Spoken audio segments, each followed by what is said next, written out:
Hello beautiful, কেমন আছো সবাই? সামনে যে গাছগুলো দেখতে পাচ্ছ, এটা হচ্ছে একটা ঔষধি গাছ। এর নাম হচ্ছে থানকুনি। তো আমি এটা হচ্ছে আমার বাড়ির সাইড থেকে নিয়ে এসেছি, কারণ এখন বর্ষাকাল, এগুলো যেখানে সেখানে হয়ে যায়।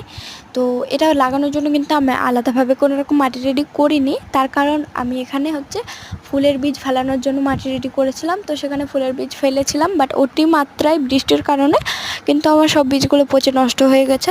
তাই এখানে কিন্তু আমি থানকুনি পাতার গাছগুলো বসিয়ে দেবো। তো প্রথমেই বলে রাখি, এই গাছের কোনো রকম যত্ন লাগে না, জাস্ট জল পেলেই হয়।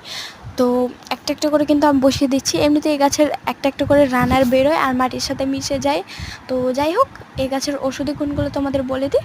তো পেটের সমস্যা হলে কিন্তু এই গাছের পাতা চিবিয়ে বা রস করে খেলে তোমাদের পেটের সমস্যা কমে যাবে। দেন চুল পড়া কমাতেও কিন্তু এই গাছের পাতা খুব কার্যকরী। তো যাই হোক, তোমাদের সাথে কথা বলতে বলতে কিন্তু আমার প্রায় সব কটা গাছ লাগানো কমপ্লিট।